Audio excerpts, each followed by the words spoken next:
صحابہ کرام رضوان اللہ علیہم اجمعین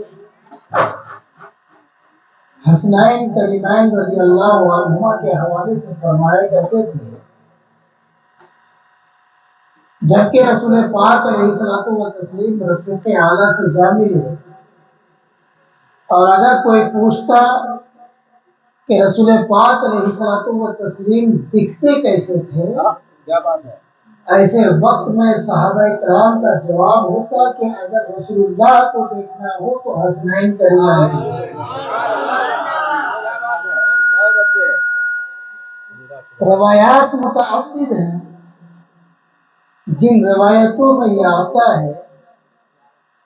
کہ رسول پاک علیہ الصلوۃ والتسلیم سے سب سے زیادہ جنہیں مشابہت حاصل تھی وہ امام حسن رضی اللہ عنہ، وہیں سیدنا انس رضی اللہ تعالیٰ عنہ سے ایک دوسری روایت ہے، جس روایت میں یہ ہے کہ رسول پاک علیہ الصلوۃ والتسلیم کے مثل اگر کسی کو دیکھنا ہوتا تو وہ امام حسین کو دیکھتے، چونکہ امام حسین سب سے زیادہ مشابہ ہے۔ کیا بات ہے، تو دونوں طریقے کی روایتیں ہمارے پاس موجود ہیں۔ اب اللہ کے رسول صلی اللہ علیہ وسلم کے مثل قرار دینا، ان کے مشابہ قرار دینا، کسی نہ کسی چیز میں مشارکت ضروری ہے۔ آپ اگر کہتے ہو کہ یہ فلاں کی طرح ہے تو اس کے اندر فلاں کی کوئی بھی خوبی تلاش ضرور کرتے ہو۔ جی جی جی، اگر کسی کے حسن کو آپ نے چاند سے تشبیہ دی ہے بے شک، کہ اس کا چہرہ چاند کی طرح ہے، تو گویا کہ آپ نے یہ کہا ہے کہ اس کا چہرہ ایسے ہی چمکدار ہے جیسا کہ چودھویں کا چاند۔ اب یہ میں عرض کرنا چاہتا ہوں کہ حسنین کریمین رضی اللہ عنہما کو سرکار علیہ الصلوۃ والتسلیم سے تشبیہ دی جا رہی ہے۔ صحابہ کرام سے پوچھا جا رہا ہے کہ رسول اللہ دکھتے کیسے تھے، جواب میں یہ کہا جا رہا ہے کہ آپ حسنین کریمین کو دیکھ لیں۔ ظاہر سی بات ہے، اب یہ اندازہ لگانا ہوگا کہ حسنین کریمین صرف لک میں، صرف دکھنے میں، صرف قد و قامت میں، صرف جسم و جسمانیات میں، صرف لب و لہجے میں رسول اللہ کے مشابہ تھے، یا رسول اللہ کی پوری ذات کو اپنے اندر انہوں نے سما لیا تھا۔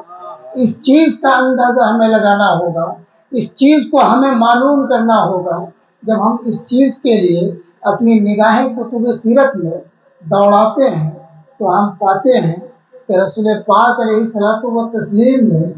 ان کا ایک خاصہ تھا کہ آپ غلام آزاد کیا کرتے تھے، آپ غلاموں کی آزادی میں بڑے پیش رہا کرتے تھے۔ اگر آپ اس کی نظیر دیکھنا چاہیں تو سیدنا بلال رضی اللہ عنہ کو دیکھ سکتے ہیں، آپ غلاموں کی آزادی کی نظیر دیکھنا چاہتے ہیں تو حضرت سلمان فارسی رضی اللہ عنہ کو دیکھ سکتے ہیں۔ اسی طریقے سے یکے بعد دیگر ڈھیر سارے آپ کو مل جائیں گے جنہیں رسول اللہ نے آزاد کرایا، کبھی ان کو خرید کر کے، کبھی ان کے مالک کی فرمائشوں کو پوری کر کے۔ کیا یہ خوبی سیدنا امام حسن کے اندر موجود ہے یا نہیں؟ ذرا اس چیز کو ہم ملاحظہ کریں۔ جب رسول اللہ سے ہم نے مشابہ قرار دیا ہے، جب ہم نے رسول اللہ کے ہم مثل قرار دیا ہے، جب رسول اللہ کی خوبیوں کا خوگر بنا کر رکھا ہے، تو ذرا ہم اندازہ لگائیں کہ سیدنا امام حسن کے اندر یہ چیز پائی جاتی تھی یا نہیں۔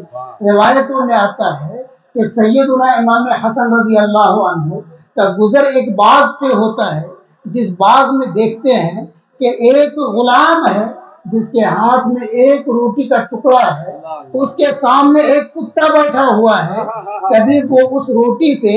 ایک لقمہ خود اپنے منہ میں رکھتے، کبھی ایک لقمہ اس کتے کے منہ میں رکھتے۔ یہ ماجرا سیدنا امام حسن نے دیکھا تھا۔ پوچھا سیدنا امام حسن نے اس غلام سے کہ تمہارے پاس صرف ایک روٹی ہے اور مجھے معلوم ہے کہ تمہارے لیے ایک روٹی کافی نہیں ہے، تیرے جسم کے اعتبار سے تجھے کئی روٹیاں درکار ہے، تیرے کام کے اعتبار سے تجھے کئی چیزیں درکار ہے، مگر تیرے ہاتھ میں ایک روٹی میسر آیا ہے، اسے بھی تو اپنے اور کتے کے درمیان تقسیم کر رہا ہے، بتاؤ کیا وجہ ہے؟ فرمایا اس غلام نے کہ مجھے حیا آتی ہے کہ میں اپنا پیٹ بھروں اور اللہ کا کوئی مخلوق ہمارے سامنے بھوکا رہ جائے.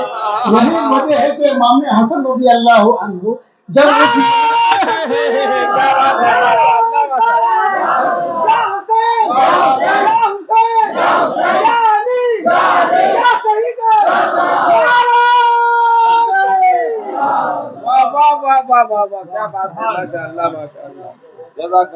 عزیزان گرامی سیدنا امام حسن نے یہ محسوس کیا تھا کہ یہاں پر یہ غلام ایک ایسی خوبی کا مالک ہے جس خوبی پر کتاب اللہ نے لوگوں کو ابھارا ہے. کتاب اللہ میں آتا ہے وَيُطْعِمُونَ عَلَىٰ حُبِّهِ يَتِيمًا وَمِسْكِينًا، اور وہ اللہ کی محبت میں وہ ناقص کو یتیم کو کھانا کھلایا کرتے ہیں. دوسری جگہ اللہ تعالیٰ ارشاد فرماتا ہے وَآتَى الْمَالَ عَلَىٰ حُبِّهِ ذَوِي الْقُرْبَى وَالْيَتَامَىٰ، وہ اللہ کی محبت میں قریب تر لوگوں کو، محتاجوں کو اللہ کی محبت میں ان کی مدد کیا کرتا ہے. جب یہ خوبی غلام کے اندر امام حسن نے دیکھا ہے، امام حسن اس غلام کے مالک کے پاس جاتے ہیں اور کہتے ہیں کہ میں نے تیرے غلام کو فلاں باغ میں دیکھا ہے، میں تم سے وہ غلام خریدنا چاہتا ہوں. تو وہ آقا کہتا ہے غلام کے اندر تو نے ایسی کون سی خوبی دیکھ لی ہے؟ یہی سوال سیدنا ابو بکر سے کیا گیا تھا جب آپ نے سیدنا بلال کو خریدا تھا کہ تم نے بلال کے اندر ایسی کون سی خوبی دیکھ لی ہے جس کی بنیاد پر تو بلال کو خریدنے کے لیے چلا آیا ہے. ذرا ملاحظہ کریں، رسول اللہ کو اس وقت شریک قرار دیا تھا سیدنا ابو بکر نے. وہاں پر رسول اللہ سیدنا بلال رضی اللہ تعالیٰ عنہ کی خریداری کر رہے ہیں. یہاں امام حسن رضی اللہ تعالیٰ عنہ اس غلام کی خریداری کے لیے اس کے آقا کے پاس جا رہے ہیں اور کہہ رہے ہیں کہ میں اس کے اندر ایک ایسی خوبی پاتا ہوں جو خوبی اہل ایمان کی ہے، اور میں چاہتا ہوں کہ جو شخص مومن رہے وہ غلام نہیں، وہ آزاد رہے. میں اسی لیے چاہتا ہوں کہ میں اسے خرید کر تمہارا آزاد کر دوں.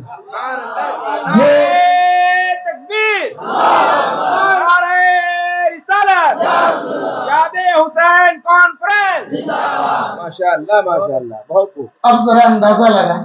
جس کو ہم نے مشابہ رسول قرار دیا اس کے اندر خوبی رسول پائی جا رہی ہے یا نہیں؟ ان کے اندر خوبی رسول پائی جا رہی ہے. اور اگر مشابہ کی اور آگے چل کر باتیں کریں، ہو گیا درود پاک پر اللہم صلی اللہ سیدنا مولانا محمد بارک وسلم صلی علیہ الصلوۃ والسلام علیک یا رسول اللہ حبیب اللہ. بہت دیر خطاب کرنے کا عادی نہیں ہوں، 2-4 جملے ہی بول پاتا ہوں، اسے آپ سن لیں، اگر گرا نہ گزرے تو اس کے بعد انشاءاللہ میں آپ کے درمیان سے گزر جاؤں گا. میں نے ایک نظیر پیش کی مشابہ رسول صلی اللہ علیہ وسلم ہونے کی. جب کسی کو مشابہ قرار دیا جاتا ہے تو ایک جہت پالی گئی تو ہم کہہ دیتے ہیں فلاں فلاں کے طریقے طرز پر ہے، باقی اس کے اندر 99 خوبیاں نہ پائی جائے. بیٹوں کے حوالے سے کہا جاتا ہے الولد سر لابیہ، بیٹا باپ کا رازداں ہے، بیٹا باپ کی طرح ہے. حالانکہ کبھی کبھی ایسا معاملہ ہوتا ہے کہ بیٹے کی 99 خوبیاں باپ کے برعکس ہوا کرتی ہیں، ایک ہی خوبی اس کی مماثلت کو ادا کرتی ہے، مگر اس کے باوجود یہ کہا جاتا ہے کہ بیٹا باپ کے نقش قدم پر چل پڑا ہے.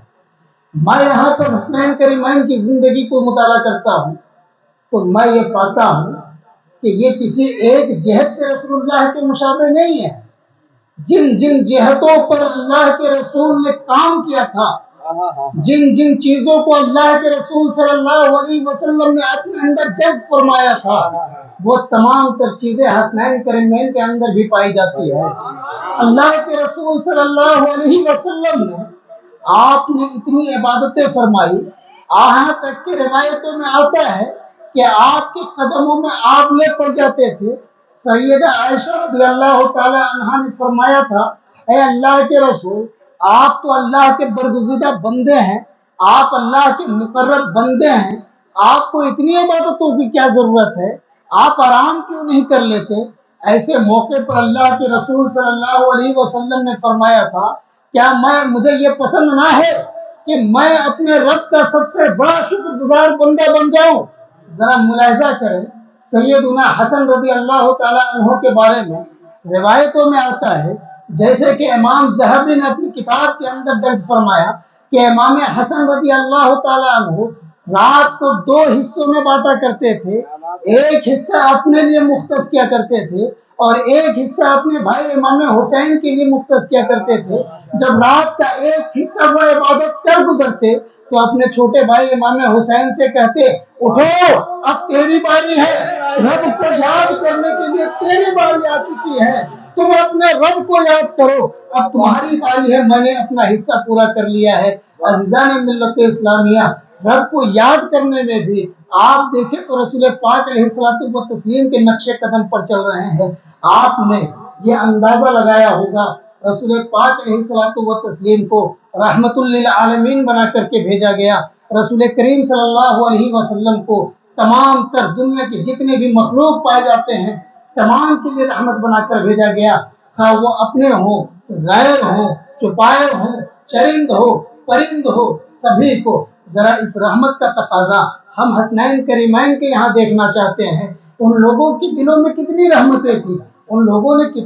کتنی رحمتوں کو نچھاور کی ہے، ذرا اور ملاحظہ کریں تو آپ کیا پائیں گے کہ آپ نے اللہ کے رسول صلی اللہ علیہ وسلم مقام طائف میں لوگوں کو اللہ کی وحدانیت کی طرف بلانے کے لیے گئے تو آپ کو لوگوں نے پتھروں سے خون کر دیا،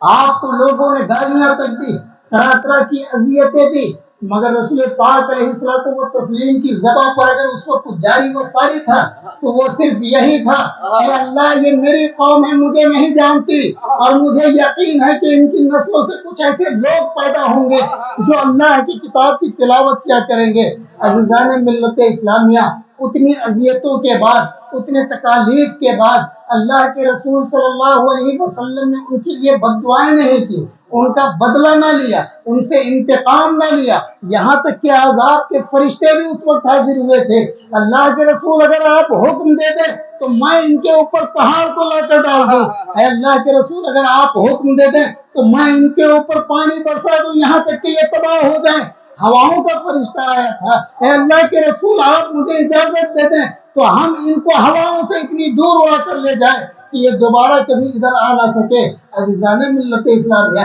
ساری قوتوں کے باوجود اللہ کے رسول صلی اللہ علیہ وسلم نے اللہ سے یہ دعا کی تھی، اے اللہ یہ میری قوم ہے، مجھے نہیں جانتی۔ ذرا اس چیز کو ملاحظہ کریں تو ہم پاتے ہیں سیدنا امام حسن رضی اللہ عنہ یہ بڑے بردبار تھے، کبھی لوگوں نے ان کی زبان سے گالی تک نہ سنا، کبھی لوگوں نے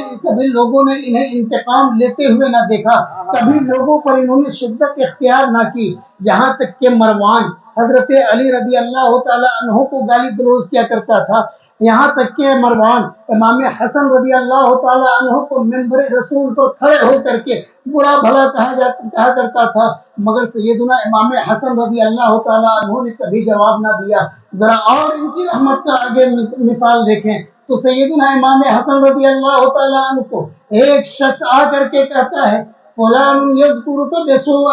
فلاں شخص آپ کو برائی کے ساتھ یاد کرتا ہے۔ امام حسن رضی اللہ عنہ نے کوئی جواب نہ دیا، بلکہ اس کا بدلہ یوں دیا کہ آپ نے کھجوروں کی ایک ٹوکری لی اور عمدہ کھجور لے کر کے گلی میں نکل پڑے۔ گلی میں نکلے، لوگوں نے دیکھا کہ امام حسن چل رہے ہیں، امام حسن ہاتھ میں کھجور کی ایک ٹوکری لیے ہوئے ہیں، ہر ایک متمنی ہے امام حسن کدھر متوجہ ہو رہے ہیں، امام حسین کے قدم مبارک کدھر چلے جا رہے ہیں، یہاں تک کہ آپ ایک دروازے پر جا کر کھڑے ہوتے ہیں، آپ کھٹکھٹاتے ہیں، جن کی طرف سے شکایت پہنچی تھی، یہاں تک کہ وہ دروازہ کھولتا ہے، وہ ہکا بکا رہ جاتا ہے کہ امام حسن آج میرے دروازے پر ہیں، کیا بات ہے، آج آپ میرے دروازے پر کیوں آئے ہیں؟ آپ نے فرمایا کہ مجھے تو نے اپنی نیکیاں ہدیہ دیا تھا، میں اسی کا بدلہ دینے کے لیے تجھے آیا ہوں۔